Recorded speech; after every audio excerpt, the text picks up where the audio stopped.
नमस्कार, मी वैद्य तुषार. मित्रांनो, आजपासून आपण द्रव्यगुण सिरीज सुरू करतोय. द्रव्यगुण सिरीजमध्ये आपण एकेका द्रव्याचे म्हणजे एकेका वनस्पती द्रव्याचे गुणधर्म जे काही त्याच्याबद्दल आयुर्वेदात माहिती आलेली आहे ती बघणार आहोत आणि आपण जो क्रम देणार आहोत त्याच्यासाठी तो भावप्रकाशचा अनुसरण करणार आहोत. तर सर्वप्रथम आपण आज हरितकी या द्रव्याबद्दल माहिती घेणार आहोत. हरितकी किंवा हिरडा. एखादा वैद्य जर आयुर्वेद प्रॅक्टिस करत असेल ना तर तो हरितकी म्हणजे हिरडा वापरत नाही असं होऊच शकत नाही. म्हणजे केशर गुग्गुळ, गोक्षुरादी गुग्गुळ, आरोग्यवर्धिनी, चंद्रप्रभा, महातिक्त घृत काहीही जरी वापरलं तरी त्याच्यामध्ये त्रिफळा आहे आणि त्रिफळा आहे म्हणजे हरितकी आहे.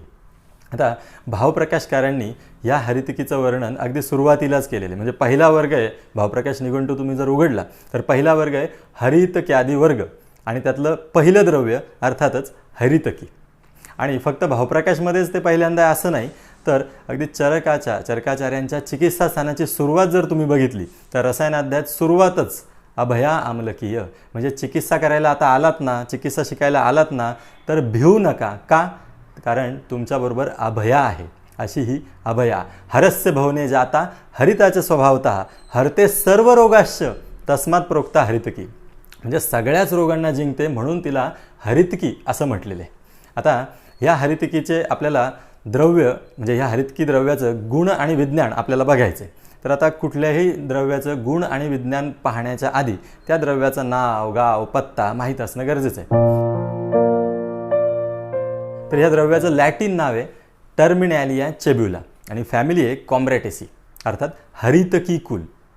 आता ह्या नावापेक्षाही आपल्याला आपल्या ग्रंथकारांनी दिलेली जी पर्यायी नावं आहेत ती जास्त महत्त्वाची. जी संस्कृत नावं आहेत ती खूप महत्त्वाची आहेत. भावप्रकाशकारांनीच तब्बल 1, 2 नाही तर 15 नावं दिलेली आहेत. हरितकी, अभया, पथ्या, कायस्था, पुतना, अमृता, हेमवती, अव्यथा, चेतकी, श्रेयसी, शिवा, वयस्था, विजया, जीवंती, रोहिणी ही 15 नावं भावप्रकाशकारांनी दिलेली आहेत. याच्या व्यतिरिक्त शक्रसृष्टा, भिषग्वरा, रसायनफला, नंदिनी अशी सुद्धा नावं आहेत. तर ही जी संस्कृत नावं असतात ही का महत्त्वाची आहेत तर यातून एक विशिष्ट अर्थ निघत असतो आणि तो अर्थ चिकित्सेच्या दृष्टिकोनातून सुद्धा महत्त्वाचा असतो. समजा आपण नाव घेऊयात पथ्या. तर हरितकीला पथ्या का म्हटलं असेल तर पथ म्हणजे रस्ता. आता शरीरामधले रस्ते कोणते तर आपली स्रोतसं. तर ह्या स्रोतसांना जी हितकारक आहे म्हणजे ह्या स्रोतसांचं शोधन करून त्याच्यातली घाण बाहेर टाकण्याचं काम करते म्हणून ती पथ्या म्हणून ती पथ्य करे. आता दुसरं नाव आहे समजा शिवा. शिवा म्हणजे काय? शिव म्हणजे पवित्र. जी शरीराला पवित्र करते, स्वच्छ करते ती शिवा. अव्यथा. अव्यथा का बरं? व्यथा म्हणजे आजार.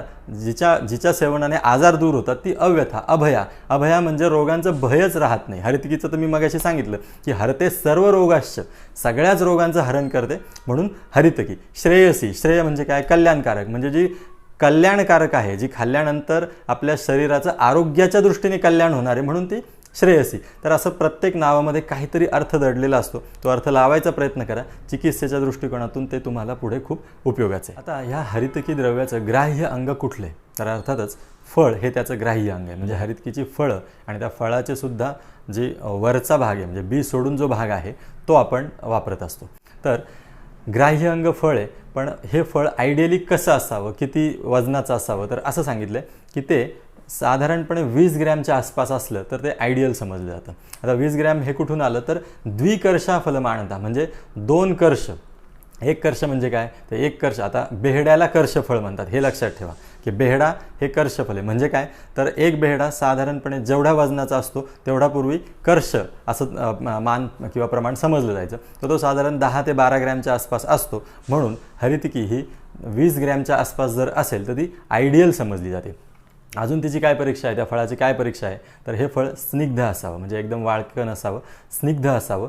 तसंच ते नवीन असावं. जुने हिरडे वापरायचे नाही आहेत, नवीन वापरायला सांगितलेले आहेत. आणि पाण्यात टाकल्यानंतर त्याची एक परीक्षा आहे तर ती अशी की पाण्यात टाकल्यानंतर जे बुडतात ते हिरडे श्रेष्ठ आहेत. म्हणजे ज्याला वजन चांगलं आहे ते हिरडे श्रेष्ठ सांगितलेले आहेत. आता याची दोषघ्नता, रस, वीर्य, विपाक हे आपल्याला बघायचे.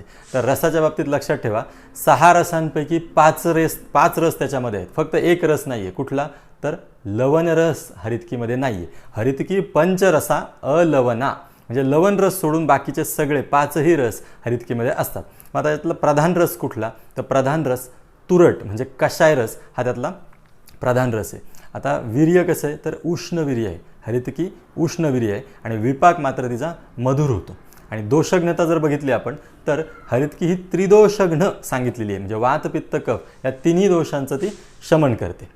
आता मला इथे एक आवर्जून सांगायचं आहे की हरितकी त्रिदोषघ्न कशी, याचं वर्णन भावप्रकाशकारांनी फार सुंदर केलेलं आहे.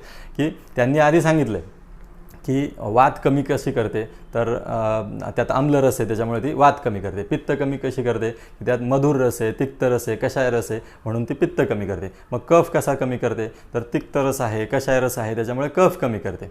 मग आता प्रश्न इथे असा पडतो की मग याच्या उलट का नाही होत, म्हणजे जर तिच्यामध्ये आम्ल रस आहे तर ती पित्त का नाही वाढवत, जर तिच्यामध्ये तिक्त कषाय कटू असे रस आहेत तर ती मग वात का वाढवत नाही, आणि तिच्यामध्ये मधुर रस आहे, आम्ल रस आहे, मग ती कफ का वाढवत नाही. तर याचं उत्तर असं दिलेलं आहे की हे फक्त शिष्यांच्या म्हणजे विद्यार्थ्यांच्या समजण्यासाठी आम्ही सांगितलं आहे. अदरवाईज हरितकीचं जे त्रिदोषघ्न कार्य होतं ते रस वीर्य विपाक याच्यावरती जो एक गुण बसलेला आहे तो म्हणजे प्रभाव, आणि त्या प्रभावाने ते त्रिदोषघ्न आहे. म्हणजे आणि प्रभाव काय असतो, जे दिसतं ते प्रभाव, म्हणजे ज्याचं लॉजिक शक्यतो लावता येत नाही पण तरीही जे कार्य होताना दिसतं ते कार्य म्हणजे प्रभाव. आणि प्रभावाने हरितकी त्रिदोषघ्ने, आणि हे आपल्यासाठी चिकित्सेच्या दृष्टिकोनातून मी तर म्हणतो अत्यंत चांगली गोष्ट आहे की हरितकी प्रभावाने त्रिदोषघ्ने. आणि आता हरितकीचे प्रकार हे दोन पद्धतीने आपल्याला लक्षात ठेवावे लागणार आहेत. एक व्यावहारिक प्रकार आहेत आणि भावप्रकाशकारांनी दिलेले प्रकार आहेत. भावप्रकाशकारांनी 7 प्रकारचे हरितकी वर्णन केलेली आहे आणि व्यवहारामध्ये आपण जे बघतो ते 3 प्रकारांमध्ये. ते कोणते, बाळ हिरडा, रंगारी हिरडा आणि सुरवारी हिरडा. बाळ हिरडा काय असतो, तर बाळ हिरडा ही छोटी अपक्व फळं असतात, ती झाडावरून आपोआप गळून पडतात आणि वेचली जातात, ही बाळ हिरडा. त्यानंतर प्रकार येतो रंगारी हिरडा, ही मध्यम पिकलेली फळं असतात, ही आपल्या काहीही कामाची नाहीत, ही इंडस्ट्रियल यूजमध्ये रंग बनवण्याच्या कामाला वगैरे ती वापरली जातात. आणि तिसरा प्रकार येतो तो सुरवारी हिरडा.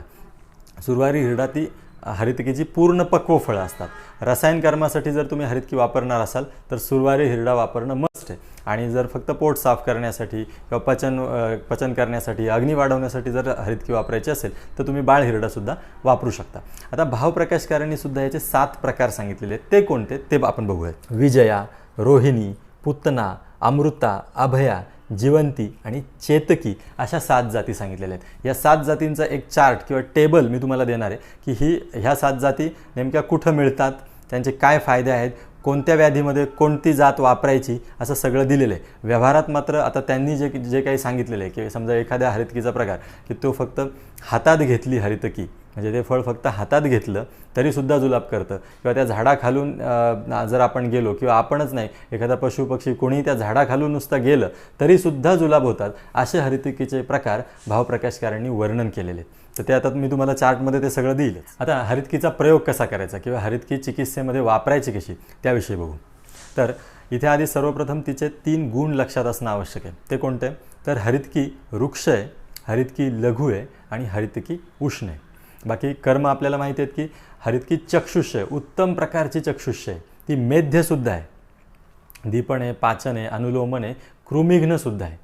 तर आता या हरितकीचा वापर करताना ग्रंथकारांनी असं सांगितलं आहे की चर्विता वर्धयती अग्नी, पेशिता मलशोधनी, स्विन्ना संग्राहिनी प्रोक्ता, भृष्टा प्रोक्ता त्रिदोषणुत. म्हणजे जर हरितकी एकच हरितकी वेगवेगळ्या प्रकाराने कशी वापरता येते ते बघा की चर्विता वर्धयती अग्नी, जर तुम्ही हरितकी चावून खाल्ली किंवा एखाद्याला चावून खायला सांगितली तर त्याचा अग्नी वाढतो आहे. विशेषतः इथे बाळ हिरडे याच्यासाठी वापरले जातात. जर बाळ हिरडे चावून खाल्ले तर अग्नी म्हणजे भूक वाढण्याचं काम होतं. पेशिता मलशोधनी, जर याचं चूर्ण खाल्लं तर मलशोधनाचं काम होतं, म्हणजे पोट साफ होण्याचं काम होतं. आणि स्विन्ना संग्राहिनी प्रोक्ता, हे जर स्विन्न करून म्हणजे उकडून घेतली तर ती संग्राही आहे, लक्षात ठेवा, अनुलोमन असून सुद्धा ती संग्राही आहे. आणि भृष्टा प्रोक्ता त्रिदोषणुत, जर ती त्रिदोषहर करायची असेल तर ती भाजून खावी. आता वास्तविक हरितकी त्रिदोषहर आहे, आधीच आहे, हे आपण बघितलेलं आहे, पण जे काही थोडेफार तिचे दोष असतील तर ते घालवण्यासाठी ती थोडीशी भाजून घ्यायची. तिचं त्रिदोषहर कर्म कसं आहे हे आपण बघितलेले. हरितकीचं एक अजून एक वैशिष्ट्य आहे की ती विचित्र प्रत्ययारब्ध द्रव्य आहे. म्हणजे काही आयुर्वेदात अशी काही द्रव्य असतात की जे विचित्र प्रत्यय आणतात, म्हणजे विचित्र प्रत्यय देतात. काय आहे तो विचित्र प्रत्यय ते पण सांगतो. तर हरितकीचा प्रधान रस कुठला आहे, कषाय रस आहे. आता जर प्रधान रस कषाय असेल तर या हरितकीचा विपाक व्हायला पाहिजे कटू, पण विपाक कटू होत नाही, विपाक होतो मधुर. मग आता कषाय आणि मधुर, आता म्हणजे जर बघितलं तर वीर्य, याच्यावरून एक वीर्याचा अंदाज घेतला तर असं वाटतं की मग वीर्य शीत असायला पाहिजे, पण तसंही नाही. हिचं वीर्य उष्ण आहे. त्याच्यामुळे हरितकी हे विचित्र प्रत्ययारब्ध द्रव्याचं एक उदाहरण आहे.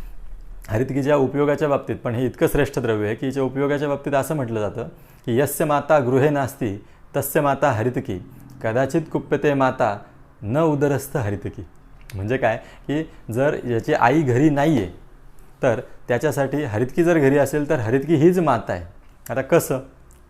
आता समजा मला भूक लागलेली आहे आणि मी जर म्हटलं की आईला म्हटलं की मला काहीतरी खायला करून दे तर आई करून देईल, पण हरितकीला म्हटलं तर हरितकी करून देणार आहे का?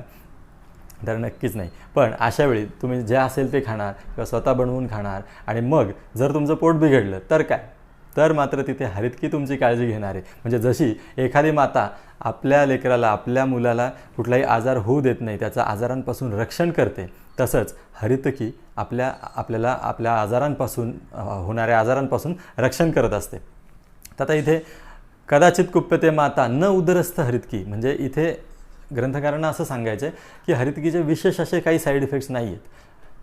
कदाचित कुप्यते माता म्हणजे एकतर आई तरी कधीतरी रागवेल, पण उदरस्थ हरितकी म्हणजे तुम्ही खाल्लेली हरितकी रागवणार नाही म्हणजे काय की तिचे साईड इफेक्ट्स होण्याची शक्यता जवळजवळ नाही आहे, कारण ती पथ्य आहे, पथ्यकारक आहे. तर हे नेहमी लक्षात ठेवा. आता याच्यानंतरचा मुद्दा आहे की हरितकी कुठल्या कुठल्या आजारांमध्ये आपण वापरू शकतो.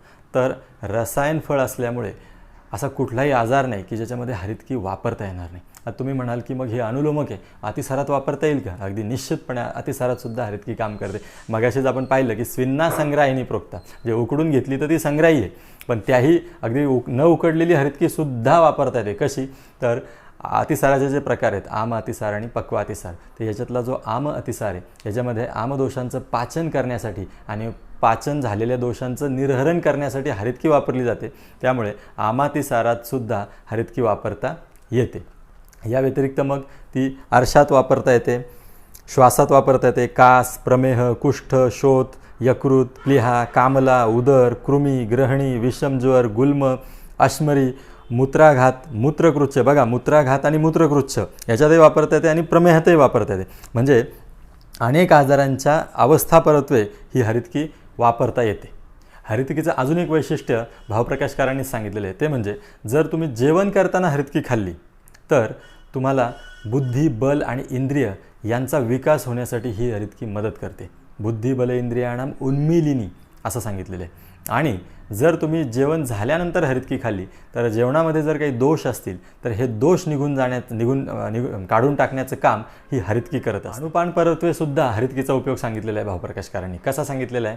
तर जर तुम्हाला वातासाठी हरितकी वापरायची असेल तर तुम्ही घृतामध्ये वापरू शकता. म्हणजे घृत हे त्याचा अनुपान तुम्ही ठेवू शकता. जर पित्त कमी करण्यासाठी हरितकी स्पेसिफिकली वापरणार असाल तर तिचा अनुपान शर्करा असू द्यात. आणि जर फक्त कफ कमी करणे एवढा उद्देश असेल तर तिचं अनुपान लवण किंवा सैंधव असू द्यात. आणि जर सगळ्याच आजारांवरती वापरायचे असेल तर ग्रंथकार असं सांगतात की गुळान्विता म्हणजे गुळाबरोबर वापरली तर आजार कुठलाही असो हरितकी ती दूर करतेच. आता या हरितकीच्या प्रयोगामध्ये अजून एक छानसा प्रयोग आहे, तो म्हणजे ऋतुहरितकी. भावप्रकाशकारांनी ऋतुहरितकीचं वर्णन केलेलं आहे. ऋतुहरितकी म्हणजे काय? तर वेगवेगळ्या ऋतूंमध्ये हरितकी कशी वापरायची, विशेषतः त्या ऋतूजन्य जे काही आजार असतील ते होऊ नयेत म्हणून हरितकी कशी वापरायची हे तिथे सांगितलेलं आहे.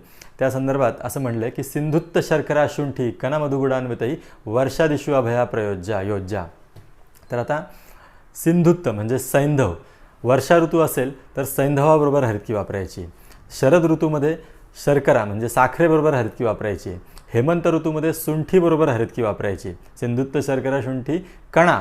शिशिर ऋतूमध्ये पिंपळीबरोबर हरितकी वापरायची आहे. शिशिरनंतर वसंत ऋतूमध्ये ती मधाबरोबर वापरायची आहे. आणि ग्रीष्म ऋतूमध्ये ती गुळाबरोबर वापरायची.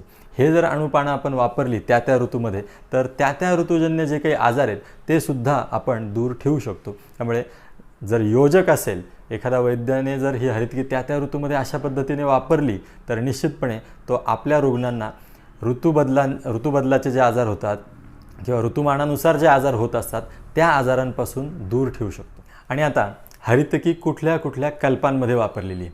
तर आता मी सुरुवातीलाच सांगितले की बहुतांश कल्पांमध्ये त्रिफळा वापरलेला असतो, त्यामुळे हरितकी येऊनच जाते. पण तरी टू बी मोर स्पेसिफिक जर लक्षात ठेवायचं असेल तर अर्थातच त्रिफळा त्याच्यामध्ये हरितकी आहे ऑब्व्हियसली. यानंतर अभयादी मोदक, अभयारिष्ट, गंधर्व हरितकी, व्याघ्री हरितकी एवढं लक्षात ठेवलं तरी पुरेसे. आणि याच्यानंतर सगळ्यात महत्त्वाचा मुद्दा तो म्हणजे हरितकी कोणी वापरू नये. म्हणजे आता एवढी त्रिदोष शहर रसायन काम करणारी हरितकी, तर तिलासुद्धा निषेध असू शकतो का? तर असू शकतो. आणि तिचा जो निषेध आहे तो प्रामुख्याने तिच्या उष्णवीर्याने आणि वृक्षगुणांमुळे येतो. तर हरितकी कोणी कोणी वापरायची नाही याबद्दल भावप्रकाशकार असं सांगतात, अध्वाति खिन्नो बलवर्जितश्च वृक्षो कृशो लंघनकर्षितश्च पित्तादिको गर्भवतीच नारी विमुक्त रक्तास्तू अभयाम न खादेत. म्हणजे ज्यांनी लंघन केलेलं आहे आणि त्याच्यामुळे कृश झालेला आहे किंवा ज्याच्यामध्ये ऑलरेडी वृक्षता आहे अशा लोकांनी, ज्याच्यामध्ये पित्त खूप वाढलेलं आहे अशा लोकांनी, गर्भवती स्त्रीने ज्याचं आत्ताच रक्तमोक्षण केलेलं आहे किंवा काही कारणाने म्हणजे घोळणा फुटून किंवा अर्श सारख्या आजारातून रक्तस्राव झालेला आहे, त्यांनी हरितकी वापरू नये असं सांगितलेलं आहे. अध्वाति खिन्नो म्हणजे भरपूर चालणं झालेलं आहे. थोडक्यात जिथे जिथे वृक्षता आहे, जिथे जिथे उष्णता आहे आणि असा जर पेशंट किंवा असा जर रुग्ण असेल तर त्याने तिथे हरितकी वापरायची नाही. तर अशी ही अमृता समान कार्यकारी हरितकी, हिचे आपण गुणधर्म बघितले, कोणाला द्यायची नाही हे बघितलं, रस वीर्य विभाग सगळं बघितलं. हिची उत्पत्ती बाबतीत आता जाता जाता हिची उत्पत्ती सांगतो. हिच्या उत्पत्ती बाबतीत भावप्रकाशकारांनी असं सांगितलेलं आहे की दक्ष प्रजापतींना अश्विनी कुमारांनी विचारलं की आम्हाला हरितकीचे गुण सांगा, हरितकीचा रस सांगा, वीर्य सांगा, म्हणजे हरितकीविषयी आम्हाला माहिती द्या. त्यावेळेस दक्ष प्रजापतींनी उत्पत्ती सांगताना असं सांगितलं की एक दिवस इंद्राकडून अमृतपान करत असताना अमृताचा एक बिंदू जमिनीवर पडला आणि त्या जमिनीतून हरितकीची उत्पत्ती झाली. मित्रांनो, ही कथा आपल्याला रूपकाच्या दृष्टीने खूप महत्त्वाची, म्हणजे रूपक जरी तुम्ही मांडलं तरी ती खूप महत्त्वाची. लक्षात घ्या की अमृतापासून उत्पन्न झाल्या अशा 3 वनस्पती आयुर्वेदात सांगितलेल्या आहेत. एक लसूण, दुसरा कांदा आणि आता तिसरी हरितकी. आणि म्हणूनच हरितकीला अमृता असं म्हणतात. आता अमृता गिलोयला सुद्धा म्हणतात, गुळवेलला सुद्धा म्हणतात, पण गुळवेलच्या बाबतीत अशी काही कथा वगैरे आलेली नाही आहे. आता ही कथा येण्यामागचा उद्देश काय आहे, तर हिचे जे गुण आहेत हे अमृताप्रमाणे आहेत. म्हणजे बघा की एखादं द्रव्य जेव्हा जमिनीतून काही गुणधर्म ग्रहण करतं तर त्याच जमिनीमध्ये एखादं विषाचं रोपटं लावलं तर ते विष तयार करतं. आणि त्याच जमिनीमध्ये समजा आंब्याचं झाड लावलं तर ते मधुर रसाचे आंबे तिथून आपल्याला मिळतात. मग याच्यातून आपल्याला असं दिसतं की हा त्या द्रव्याचा स्वभाव आहे, ही ती द्रव्याची प्रॉपर्टी आहे की त्या जमिनीतून, त्या पाण्यातून, त्या हवेतून काय ग्रहण करायचे. आणि मग हरितकीची ही प्रॉपर्टी आपल्या ऋषीमुनींनी बघितली की हरितकी या जमिनीतून, पाण्यातून, हवेतून जे अमृता समान लाभकारी आहे फक्त तेवढंच घेते. आणि म्हणून म्हणजे ह्या कथेचं तुम्ही रूपक म्हणून असंही वापर करू शकता, म्हणजे असंही म्हणू शकता की हरितकी निसर्गातलं जे काही जेवढं काही चांगलं आहे तेवढं घेऊन बनलेली आहे आणि म्हणून ती अमृता समान गुणकारी आहे. धन्यवाद.